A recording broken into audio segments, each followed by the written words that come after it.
নাজেহাল বন দপ্তর। বান্দোয়ানের রাইকার জঙ্গলে 5 দিন ঘাপটি মেরে থাকলেও জিনাতের নাগালই পায়নি বন দপ্তর। ওড়িশার শিমলিপাল টাইগার রিজার্ভ ফরেস্ট ও সুন্দরবন থেকে আসা ব্যাঘ্র প্রকল্পের প্রতিনিধি দলের চেষ্টা বৃথা গিয়েছে।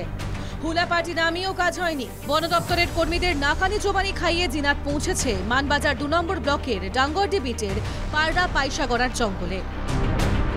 নতুন করে আতঙ্কে পড়েছেন মানবাজারের বাসিন্দারা। কতটা ভয় আতঙ্কে রয়েছেন? আর ভয় খুবই। কবে জানতে পারলেন বাঘ এসেছে? আমরা জানিছি 2-4 দিন হলো। আপনাদের এখান থেকে কতটা দূর জঙ্গলটা, যে জঙ্গলে রয়েছে? সামনে জঙ্গল। তো জঙ্গলে যাচ্ছেন?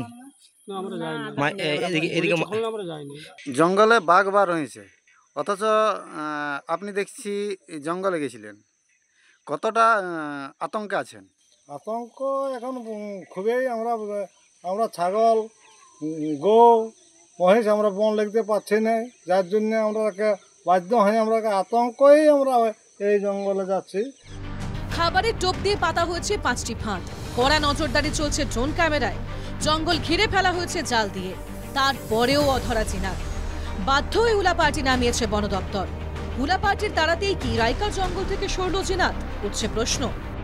আপনারা সবাই হুলা ধরে থাকবেন, এরপরে যে বাঘিনীকে খেদে নামাতে হবে। পাইসাগড়ের জঙ্গলে লাগোয়া গ্রামের রাস্তায় মাইকিং করে এলাকাবাসীকে সচেতন করছে বন দপ্তরের কর্মীরা। আবারও অবস্থান পরিবর্তন করে এখন সে রয়েছে পাইসাপ মোড়ার জঙ্গলে। এখানে জাল পেতে বাঘিনীকে খাঁচাবন্দি করার জন্য সব রকম চেষ্টা চালাচ্ছে বন দপ্তরের কর্মীরা। আশা করা হচ্ছে যে হয়তো আজ এই বাঘিনী জিনাত খাঁচাবন্দি হতে পারে। পুরুলিয়া থেকে বুদ্ধদেব পাত্রের রিপোর্ট, NKTV বাংলা।